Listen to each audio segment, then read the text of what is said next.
Morning.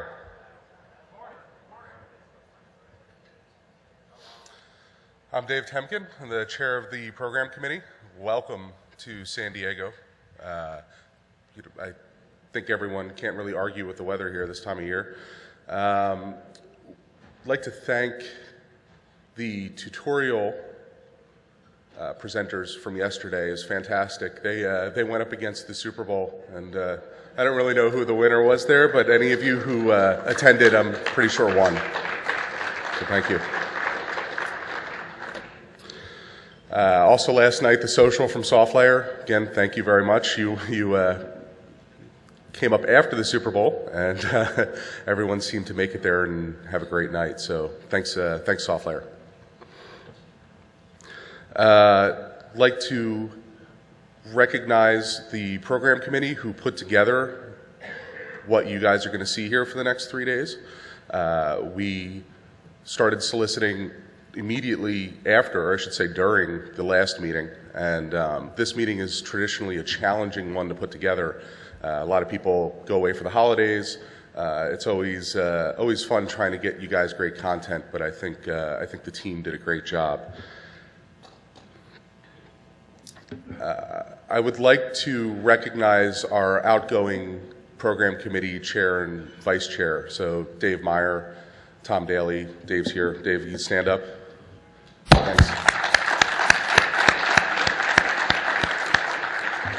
Tom Daly couldn't be here. He just had a baby. Congratulations to him. I don't know if he's watching, but hope he is. Thanks again to all of our speakers who you're going to hear over the next couple of days. Our agenda is laid out pretty traditionally. We're going to have plenary in here for most of the day, and then we will break to tracks in the afternoon. We have some great tracks lined up today and tomorrow.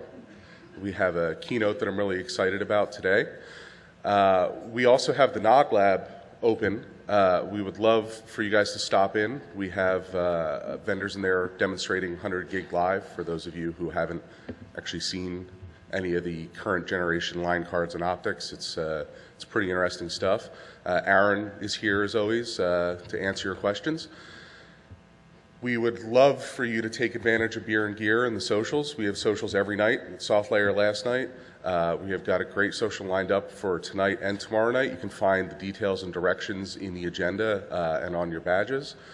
The other thing of note is everyone here is probably familiar, the people who have been here in the past, with what we call the laptop shuffle, where we had a laptop on stage, and classically we would have a presenter who would bring a laptop at the last second and ask us to swap it in so they could do a demo or put an updated slide deck, whatever that may be. We've eliminated that. We hope that this makes the presentations a little more dynamic. Gives, as you can see, I've got my hands free. I've got a little remote I can flip through the slides with. We would love to hear your feedback in the surveys if you think that this has improved the quality of presentations in any way, or if you think for some reason it hasn't improved them, we'd love to hear that as well. So any questions about that, if you're a speaker, feel free to find someone from the program committee or any of the NANOG staff, and we can certainly answer any questions about that. We just wanted to reiterate the discussion guidelines, right? Everyone in here, we're all here for professional reasons. We just want to keep everything, within a level of decorum that keeps everyone comfortable and welcomes not only everyone here in the audience, but our speakers. These are the standard rules that we've always had. When you step up to the mic, please state your name and affiliation. Please don't just run up to the mic and start speaking. Please, wait either for a moderator or for the speaker to recognize you. We ask that if you get up to speak on a topic, you speak once and then sit down. If you would like to reinforce your point or have another issue or another question or whatever that may be, you're welcome to get up and get back in line, but don't cut in front of the other people who have waited their turn. And, as always, be as brief as you can. We're limited in time. We have a very, very full agenda. It's also helpful for the people on the webcast who are watching to be able to understand what you're saying. That's why we ask that you always get up and go to the microphone. Don't yell things out from your seat, because there's going to be no context for the people who are listening to the speaker on the webcast. You guys have seen the hotel is definitely woefully still under construction. If you need to leave to go to the street between now and 6 p.m., don't use the main entrance. You need to leave off the second floor.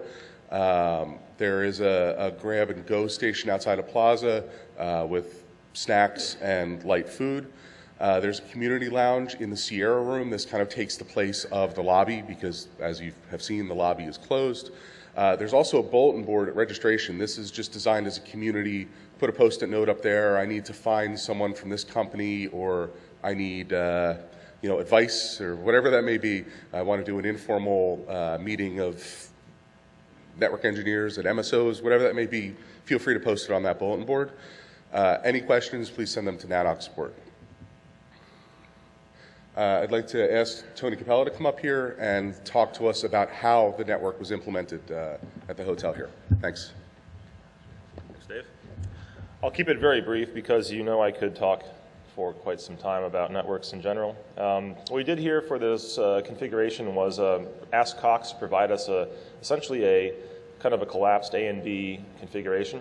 We had a Metro VLAN essentially span multiple POPs, in this case, 2 in the city, and we then were given just a shared transit subnet across both of those locations for V4 and V6.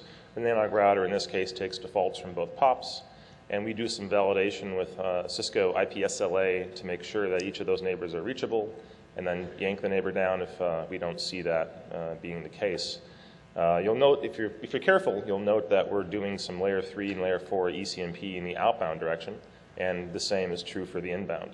So straightforward, and let me know if you have any problems with this, but so far we have not had a substantial difficulty with any transit-related business here. The internal network is pretty straightforward as well. We've gotten to the point where we have enough equipment and enough facility support to support the entirety of the internal network layer at gigabit speed. And from the border router inwards to all the access points and so forth, we have pretty high capacity access at this point. We used to do some things that might have been shared fast ease throughout the building, but in this case we had the facility and the fortunate access to use enough wire to achieve this. So essentially 1 gig everywhere. We're next step, if you will, is going to be ready for 11N deployment, assuming we can find some hardware in the near future. I think after myself is Betty Burke, who I believe would be next, right? All right, thanks, folks. Thanks, Tony. You're welcome. Yep. Next. Welcome, everyone. I'm Betty Burke. I'm the Executive Director of NANOG, and I want to again extend a warm welcome to over 583 attendees. I don't know exactly what that number is today. It was a very large number a couple days ago, and recognize that the Board of Directors has been actively engaged in the oversight of producing this meeting for you, and with great support from the Program Committee and the Development Committee. Some of you met them this morning. Dave also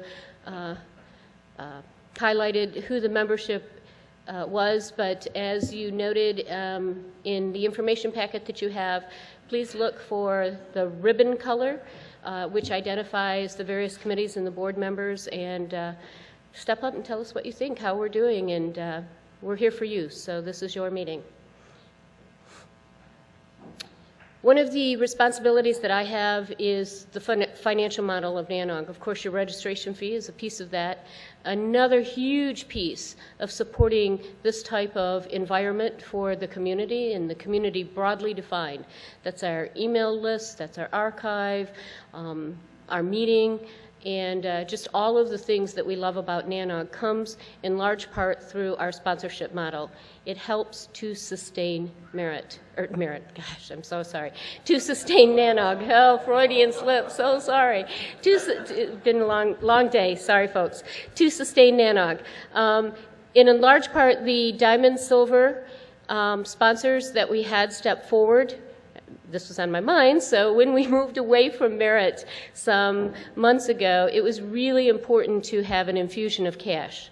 And those sponsors came forward to help NANOG live today. And we really, really appreciate all that they've done for us this past year. That said, there are also an important role for the host. When I came on board just a year ago, we had these hotel contracts, which is our new model where we go out and secure the hotel venue as opposed to putting the hotel venue responsibility on the host. So we had these hotel contracts, right? But we didn't have a host. So it has been a wonderful privilege to be able to reach out to our contacts at Telx and say, you've hosted us before, will you step forward and do it again? Not even a question, not even a blink. Of course, we'd love to do it. And so we really, really thank you for doing that for us. Our diamond sponsors, as I've indicated, are just like outstanding, critically important to our success.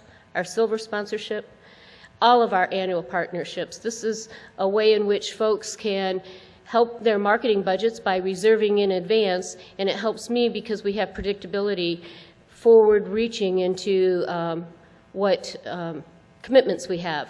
Of course, the always favorite beer and gear, we're always full. We have a waiting list of folks who want to participate. And what's wonderful is that our break sponsorships are growing. Break sponsorship is a great opportunity for sponsors to be able to have access to all of you, so please do stop by and visit with them, and they help by contributing dollars to make this work. Our newcomers breakfast and debrief, and our breakfast enhancement sponsors, all of these folks help to feed you and to give you badges and to put this meeting together. We have a number of various sponsors that do lots of little things. When something comes up and we need something new and it didn't fit into our sponsorship model, we've been able to go to these folks and say, hey, would you give us some cash to do this? And we'll recognize you. So we have a very evolving sponsorship program. What we do in our sponsorship program is keep the same goals that we hold true, which is no marketing in this room, so I'll be brief with these slides, but I do need to point out the significant contribution that they're all making. The NANOG lab continues to grow and evolve. If you haven't, please do stop by. And as Tony has just indicated, we couldn't pull this meeting together without our connectivity partner, and Cox was great. Telx said, hey, our partner can be Cox, go talk to them. I never had to worry about it again. There's also a group called contributors. These folks don't really give us cash for sponsorship, but they keep us working. These folks do a piece of our infrastructure and work with me to keep things operating. With that said, if you have any questions throughout the day, you know who I am, come find me. And now I'll turn it over to Chris. Thank you very much. Well, thank you, Betty. That was great. My name is Chris Eldredge. I'm the President and General Manager of the Ethernet Exchange and Product Management at Telx. I would just like to welcome everybody to San Diego and the 54th NANOG. Again, thank you for letting us sponsor this event. We really appreciate it. This is the third NANOG meeting that Telx has hosted, and we really appreciate the opportunity to participate in the program. We find great value in the community and in NANOG. We're also proud to be the first signed host of NANOG and look forward to a great partnership with the new organization. For those of you who are not familiar with Telx, we're a data center, interconnection, and co-location provider. We have 17 facilities in 9 Tier 1 markets.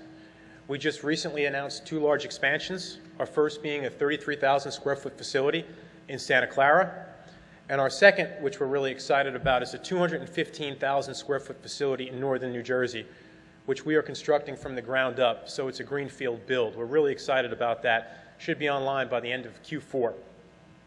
We operate 4 peering exchanges in North America, 2 in New York, 1 in Dallas, and the last one in Atlanta. Again, we're excited to host the event and would like to formally welcome you to San Diego and hope you have a great meeting and enjoy the event. Thank you.